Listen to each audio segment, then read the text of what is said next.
सुबह का समय है। गांव में पक्षियों की चहचहाहट सुनाई दे रही है। एक छोटा सा कच्चा घर दिखता है।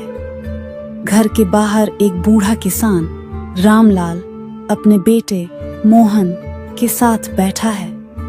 दोनों चिंतित हैं। उनका अपना एक छोटा सा खेत है जिसमें वह दोनों मेहनत करके अपने घर का गुजर बसर करते थे।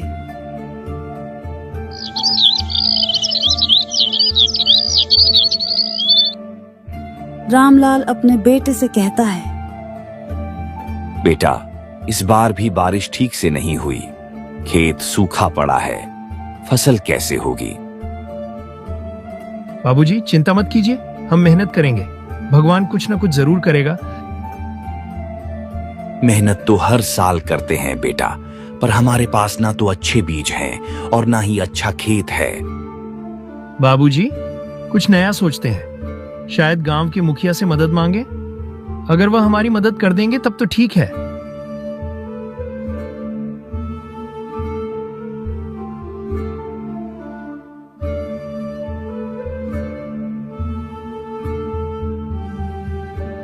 रामलाल और मोहन मुखिया के घर जाते हैं। मुखिया, जो एक अमीर और अभिमानी व्यक्ति है। प्रणाम मुखिया जी। हाँ बोलो रामलाल, इस बार क्या काम है? साहब, खेत के लिए कुछ मदद चाहिए। बीज या कुछ कर्ज मिल जाता तो फसल उगा लेते। कर्ज? तुम लोग हमेशा कर्ज मांगते हो और कभी चुका नहीं पाते। तुमसे तो उम्मीद रखना ही बेकार है। साहब, अगर इस बार भी कुछ ना होगा तो हम भूखे मर जाएंगे। मुझे अपने पैसे बर्बाद नहीं करने। जाओ, मेहनत करो, भगवान पर भरोसा रखो।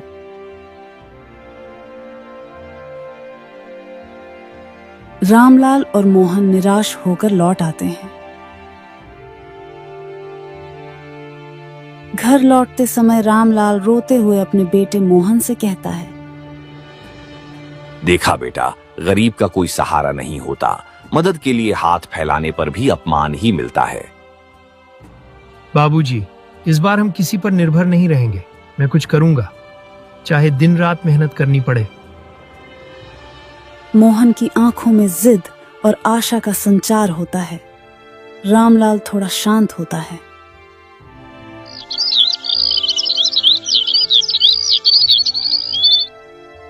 सुबह का समय। मोहन खेत में अकेले खड़ा है। सूखा पड़ा खेत और फटी हुई जमीन दिख रही है। वह सोच में डूबा है। तभी पास ही एक पड़ोसी किसान रघु आता है। अरे मोहन, क्या सोच रहा है? खेत तो सूखा पड़ा है, अब खेती कैसे होगी? रघु भैया, कुछ तो करना पड़ेगा। हम हार नहीं मान सकते। हम गरीबों के पास कोई साधन नहीं है। बस हाथ पर हाथ धरे बैठे रहना ही हमारी किस्मत है। नहीं भैया, मैं खुद कुछ उपाय करूंगा। कोई ना कोई रास्ता जरूर निकलेगा।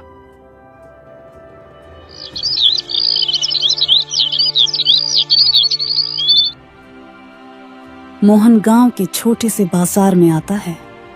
वह एक लोहार हरिया से मिलता है। हरिया काका, मेरे लिए एक अच्छा सा फावड़ा बना देना। अरे मोहन, तेरे पास पैसे हैं क्या? पैसे तो नहीं है काका, लेकिन मैं आपके लिए काम कर सकता हूँ। आपकी हर मदद करूंगा। ठीक है, तू मेरे लिए 2 दिन लकड़ी काट कर ला। मैं तेरे लिए फावड़ा बना दूंगा। धन्यवाद काका, मैं आज ही काम शुरू कर दूंगा।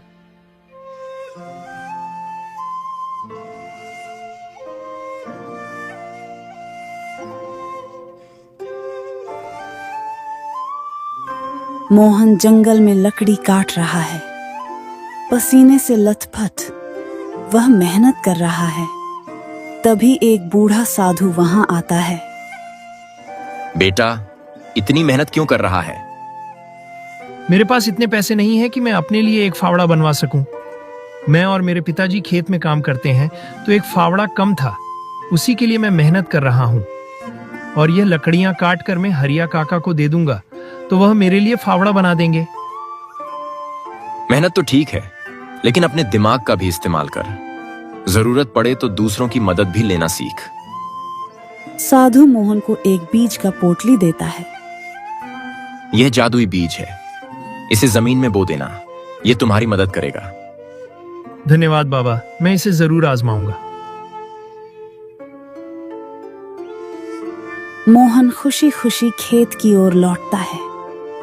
वह बीज को हाथ में लेकर देखता है। उसकी आंखों में उम्मीद झलक रही है। मोहन खेत में पहुंचता है। वह साधु द्वारा दिए गए बीज को हाथ में लेकर सोच रहा है। उसके पिता रामलाल खेत के पास खड़े हैं। मोहन, तू कहां से आ रहा है और ये बीज कहां से लाया? बाबूजी, जंगल में एक साधु मिले। उन्होंने कहा कि यह बीज जादुई है, इसे बोने से हमारी किस्मत बदल सकती है। बेटा, ऐसी कहानियां तो हम बचपन से सुनते आए हैं। जादू टोना सच नहीं होता। बाबूजी, कोशिश करने में क्या नुकसान है? हमारे पास वैसे भी खोने को कुछ नहीं है।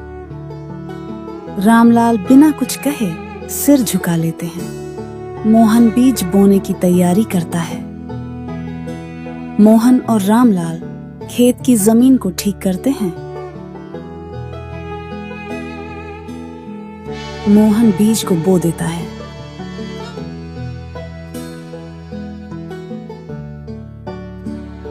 और पास के कुएं से पानी लाकर उसे सींचता है। बाबूजी, अब हमें इसे रोज पानी देना होगा। ठीक है बेटा, भगवान चाहेगा तो कुछ अच्छा ही होगा। दोनों घर लौट आते हैं।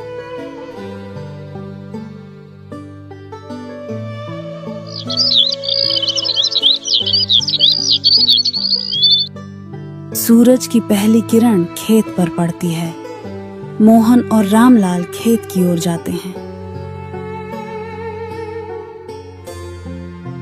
वहां का नजारा देखकर वे हैरान रह जाते हैं। जादुई बीज से एक बड़ा चमकदार पौधा उग चुका है। बेटा, ये क्या चमत्कार है? ये पौधा एक ही रात में इतना बड़ा कैसे हो गया? बाबूजी, मैंने कहा था ना, हमें कोशिश करनी चाहिए। पौधे में कई चमकदार फल लटक रहे हैं। मोहन और रामलाल फल को तोड़ने का प्रयास करते हैं। जैसे ही वे एक फल तोड़ते हैं, वहां से सोने के छोटे छोटे सिक्के गिरते हैं। बाबूजी, हमें इस धन का सही उपयोग करना है। पहले कर्ज चुकाएंगे और फिर खेती के लिए अच्छे साधन जुटाएंगे। पूरे गांव में इस जादुई पौधे की चर्चा हो रही है। मुखिया को जब यह बात पता चलती है तो वह जलन और लालच में भर जाता है। ये कैसे हो सकता है? एक गरीब किसान के पास इतना धन कहां से आया? मुझे इसका पता लगाना होगा। मुखिया अपने आदमियों को मोहन और उसके खेत पर नजर रखने का आदेश देता है। तुम लोग अब कुछ नहीं करोगे। तुम लोग सिर्फ मोहन और मोहन के खेत में नजर रखना, देखने की वह क्या कर रहा है और उसके पास ये धन कहां से आ रहा है। मुखिया अपने आदमियों के साथ खड़ा है। उसके चेहरे पर गुस्सा और जलन साफ झलक रही है। मालिक, हमने सुना है कि वह पौधा किसी साधु ने दिया था। उसमें से सोने के सिक्के निकलते हैं। साधु और जादू, ये सब बकवास है। जरूर कोई चाल है। चलो आज रात खेत पर जाकर देखते हैं। मुखिया और उसके आदमी खेत पर जाने की योजना बनाते हैं। मोहन और रामलाल दिन भर के काम के बाद सोने की तैयारी कर रहे हैं। बेटा, गांव में इस पौधे की खबर फैल गई है। मुझे डर है कि लोग इसे हमसे छीनने की कोशिश करेंगे। हाँ बाबूजी, हमें सतर्क रहना होगा। मैं आज रात खेत की रखवाली करूंगा। मोहन अपने खेत की ओर चला जाता है।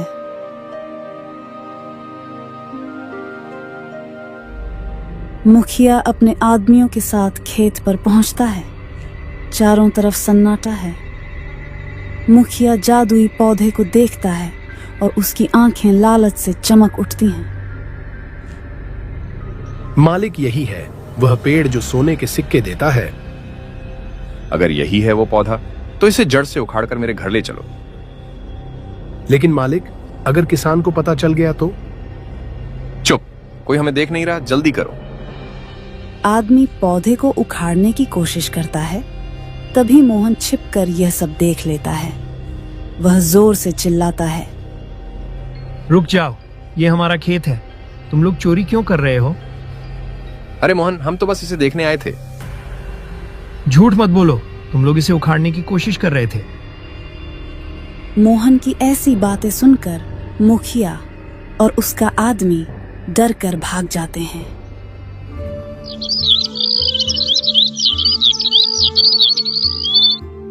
गांव के लोग इकट्ठा हुए हैं। मोहन पंचायत में मुखिया की चोरी की बात बताता है। मुखिया, तुम्हें शर्म आनी चाहिए। तुम गरीब किसान का सहारा बनने की जगह उसकी मेहनत छीनने की कोशिश कर रहे हो। मैंने कुछ नहीं किया, ये सब झूठ है। नहीं, मैं झूठ नहीं बोल रहा हूँ, ये सच में कल मेरे खेत पर गया था। गांव वाले मुखिया की बातों पर विश्वास नहीं करते। पंचायत मुखिया पर जुर्माना लगाती है और उसे चेतावनी देती है। बाबूजी, इस जादुई पौधे की वजह से लोग लालच में आ रहे हैं। मैं इसे यहीं नहीं रख सकता। बेटा, फिर क्या करेगा? मैं इसका उपयोग सभी गांव वालों की भलाई के लिए करूंगा। जो सोने के सिक्के आएंगे, उनसे पूरे गांव के लिए पानी और बीज का इंतजाम करूंगा। रामलाल मोहन की बात सुनकर गर्व महसूस करता है। मोहन का फैसला पूरे गांव के लिए उम्मीद की किरण बन जाता है।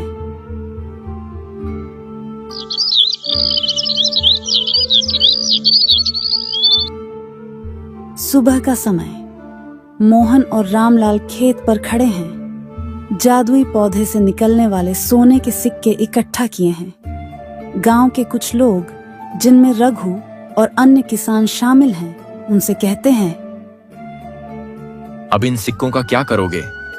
इन्हें बेचकर अपना जीवन सुधार सकते हो। नहीं, मैं इनका इस्तेमाल पूरे गांव की भलाई के लिए करूंगा। हमें अपने खेतों के लिए अच्छे बीज की जरूरत है। गांव वाले मोहन की बात सुनकर खुश हो जाते हैं। गांव के बीच में पंचायत का आयोजन किया गया है। सभी लोग इकट्ठा हुए हैं। मोहन योजना की घोषणा करता है। भाइयों, ये जादुई पौधा सिर्फ मेरे लिए नहीं है, ये हमारी पूरी बिरादरी की किस्मत बदल सकता है। अब हमारे पास इतने सिक्के हैं कि हम हर खेत के लिए बीज का इंतजाम कर सकते हैं। मैं यहाँ आप सबको बीज दूंगा ताकि आप सबकी फसल भी अच्छी हो सके। मोहन, तुमने अपनी मेहनत और सोच से इस गांव के लिए नई उम्मीद लाई है। पंचायत इस काम में तुम्हारा पूरा सहयोग करेगी।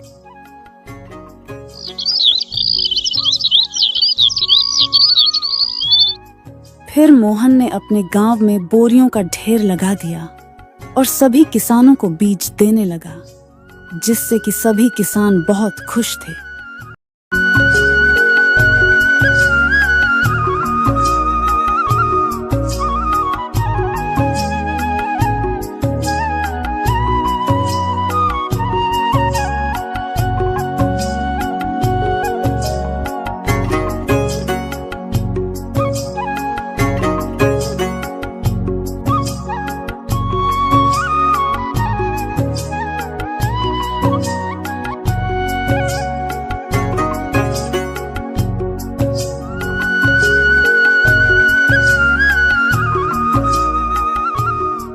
एक चारों ओर पहाड़ियों से घिरा गांव, जिसका नाम माधवपुर था।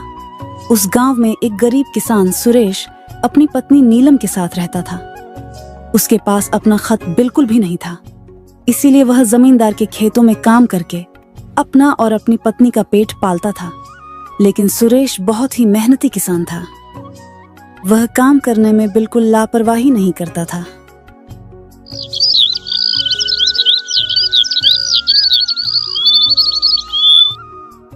अरे भाग्यवान, खाना दे दो। मैं जल्दी खाना खाकर जमींदार के खेतों में काम करने के लिए जाऊंगा और फिर आज जमींदार से पैसे भी लेने हैं। अरे हाँ हाँ बाबा, अभी ला रही हूँ। तुमको तो खेतों पर जाने के लिए जल्दी ही लगी रहती है और खुद को देखो तो सारी नसें दिखाई देने लगी हैं। अरे नीलम, मैं किसान होने के नाते अगर खेतों में काम नहीं करूंगा तो क्या करूंगा? किसान हूं तो मेहनत करनी ही पड़ेगी। अच्छा, तुम मुझसे इतनी बातें मत करो, मुझे खाना दो, नहीं तो मुझे देर हो जाएगी।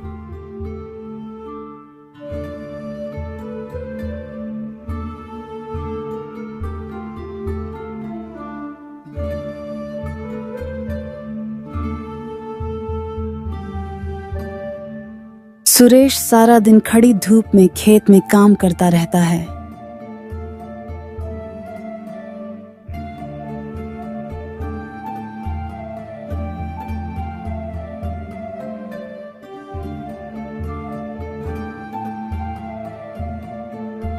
खेत में काम करने के बाद सुरेश जमींदार से मिलने के लिए जाता है।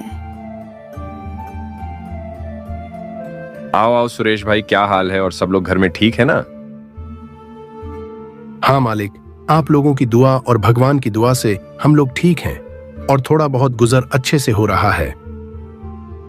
अरे सुरेश, क्यों नहीं अच्छे से होगा? जो तुम इतनी मेहनत कर रहे हो तो होगा ही। अरे तुम्हारा गुजर इससे भी अच्छा होगा। हाँ मालिक, वैसे आज मुझे पैसों की जरूरत है, तो आप मुझे कुछ पैसे दे दो, जिससे कि हम अपने घर के लिए थोड़ा बहुत राशन लिए जाऊंगा, क्योंकि मेरे घर में अब हल्दी में अच्छा धनिया बिल्कुल नहीं बचा है, तो उसी को ले जाऊंगा। हाँ हाँ सुरेश, क्यों नहीं, तुम अभी पैसे लेकर जाओ और अपने घर के लिए हल्दी मिर्चा धनिया ले जाना। लेकिन कल तुम्हें पड़ोस के गांव रामपुर में जाना है, वहां रामलाल सेठ क्या खबर पहुंचा देना कि अपनी गेहूं की बोरी ले जाएं आकर। ठीक है मालिक, मैं कल सुबह ही रामपुर गांव के लिए निकल जाऊंगा और रामलाल सेठ को बता दूंगा कि अपनी गेहूं की बोरी लाओ जाकर।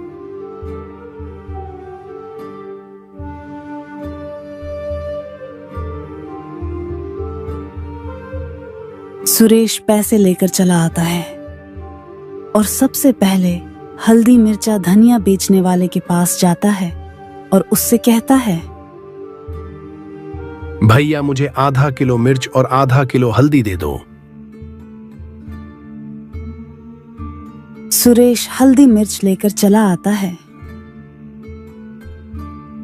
अरे नीलम, ये लो हल्दी मिर्चा और जल्दी से सब्जी बना दो, मुझे भूख भी बहुत तेज लगी है। हाँ जी, लाओ मुझे दो, मैं अभी सब्जी बनाकर तैयार करती हूँ, तब तक आप यहीं बैठकर आराम करो।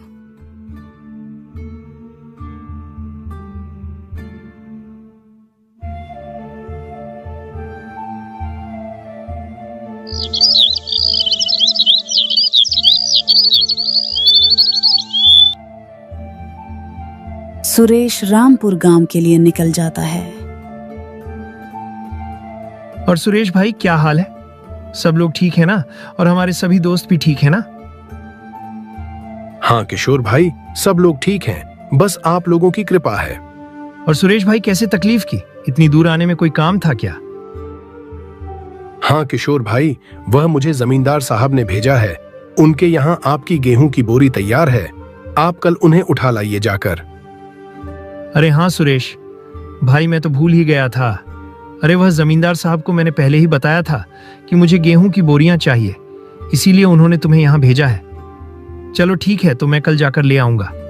और हाँ सुरेश भाई, आप इतनी दूर से आए हो तो थक गए होंगे, चलो कुछ देर आराम कर लो, फिर चले जाना। नहीं नहीं किशोर भैया, अब फिर कभी आएंगे तब आराम करेंगे। अरे मुझे जाना भी है ना, और पैदल ही पैदल जाना है तो आराम से चला जाऊंगा, आप अपनी बोरियां ले आना जाकर। सुरेश किशोर को बातें बताकर चला आता है। कुछ दूर जाने के बाद सुरेश एक पेड़ के नीचे बैठकर आराम करने लगता है। तभी कुछ देर बाद उसका दोस्त वहीं आता है और सुरेश से कहता है, अरे सुरेश भाई, क्या हाल है? भाभी ठीक है ना? हाँ मुकेश भाई, सब लोग ठीक है और तुम्हारी भाभी भी ठीक है। और सुरेश भाई, यहाँ कैसे आए हो? कुछ काम था क्या? हाँ, यहाँ किशोर भाई के पास थोड़ा काम था, तभी आया था और अब गांव को जा रहा हूँ। अरे सुरेश भाई, मैं भी गांव को ही चल रहा हूँ, चलो अब हम दोनों साथ में चलते हैं।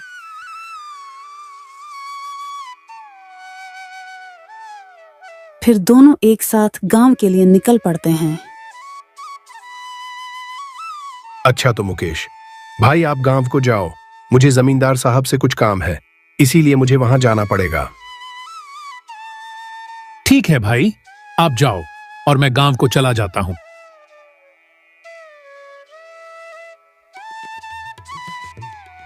फिर रमेश जमींदार साहब के पास जाता है। जमींदार साहब, मैंने किशोर को बता दिया है और वह कल अपनी गेहूं की बोरी ले जाएगा। अरे सुरेश, तुम कितने आज्ञाकारी हो यार। मैंने कल तुमसे कहा, आज तुमने उसे बता दिया। तुम मेरी हर बात मानते हो तो मैं तुम्हारी मदद करना चाहता हूं। वह मेरी 5 बीघा वाली जमीन है ना उसे, पर तुम खेती करना और उसमें की आधी फसल मुझे दे देना। आपका बहुत बहुत धन्यवाद। जमींदार साहब काम करने का मौका दिया, मैं उस पर खूब मेहनत करके फसल उगाऊंगा। अच्छा जमींदार साहब, अपने चलता हूं, समय भी बहुत ज्यादा हो रहा है।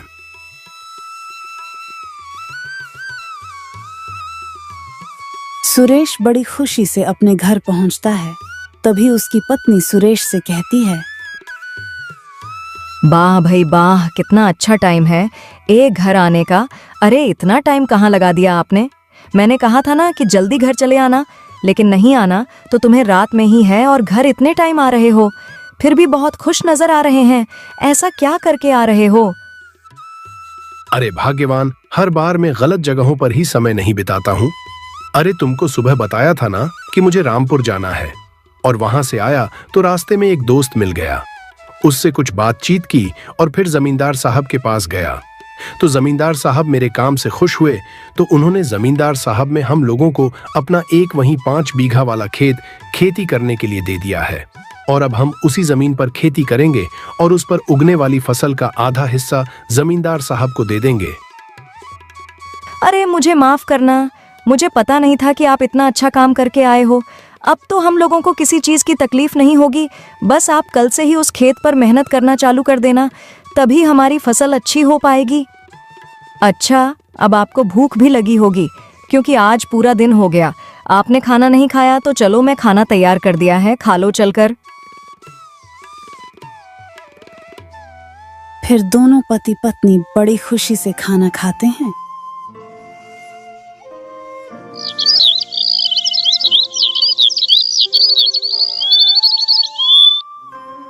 अगले दिन सुबह होते ही सुरेश अपने खेत में बहुत मेहनत करके खुदाई करता है।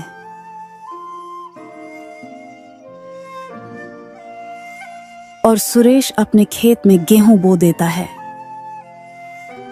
सुरेश का पड़ोसी राजू और उसकी पत्नी सुरेश से बहुत जलते थे, और जमींदार साहब ने सुरेश को खेती करने के लिए खेत दे दिया।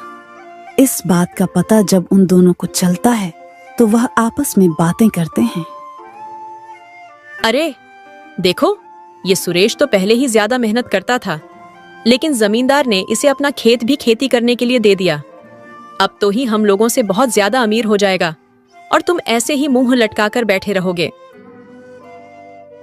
अरे हाँ भाग्यवान, मुझे भी तो बहुत जलन होती है कि यह सुरेश हमसे ज्यादा पैसा वाला हो जाएगा, लेकिन हम कर भी क्या सकते हैं। अच्छा तुम ही बताओ कि मैं क्या करूं, मुझे तो कुछ समझ में नहीं आ रहा है। अच्छा, तो तुम अभी चुप बैठे रहो, जब समय आएगा तब मैं तुम्हें खुद ही बता दूंगी कि क्या करना होगा। तब तक ऐसे ही चुप रहो, और इस बात की किसी को भनक भी नहीं लगनी चाहिए कि हम लोग सुरेश से बहुत जलते हैं और उसका बुरा करना चाहते हैं।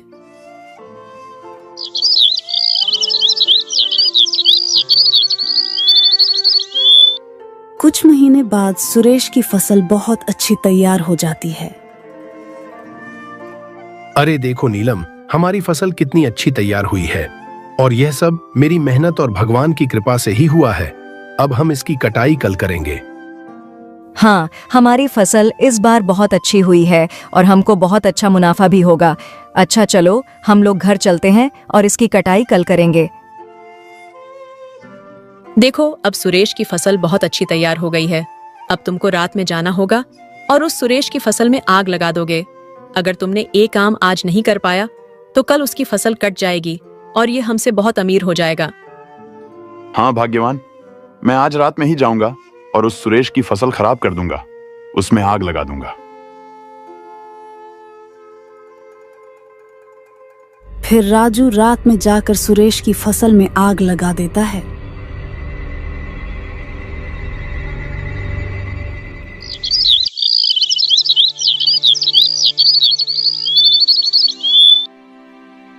अगले दिन जब सुरेश और उसकी पत्नी नीलम अपने खेत पर पहुंचते हैं तो अपने खेत की फसल देखकर उन्हें रोना आ जाता है और वह एक दूसरे से कहते हैं,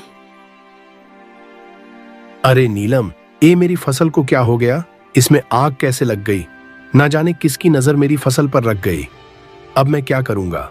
मुझे तो कुछ समझ में ही नहीं आ रहा।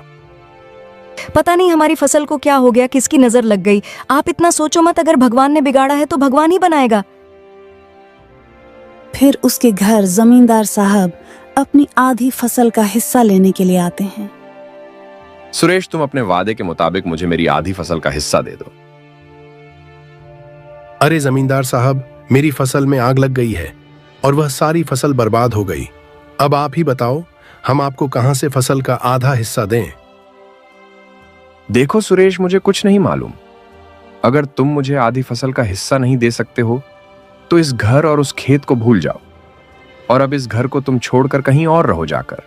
सुरेश जमींदार के सामने बहुत गिड़गिड़ाता है, लेकिन जमींदार उसकी एक भी बात नहीं सुनता। सुरेश अपनी पत्नी को अपने दोस्त किशोर के पास ले जाता है और उसे सारी बात बताता है।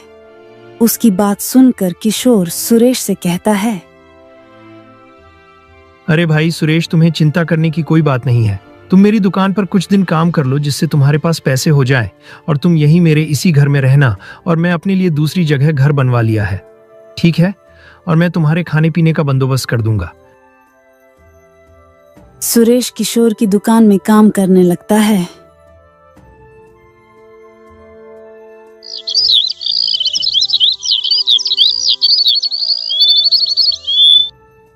दो साल बाद सुरेश के पास बहुत पैसे हो जाते हैं और वह अपनी पत्नी से कहता है, नीलम, अब तो हमने बहुत पैसा कमा लिया है और अब मुझे अपने गांव की बहुत याद आ रही है।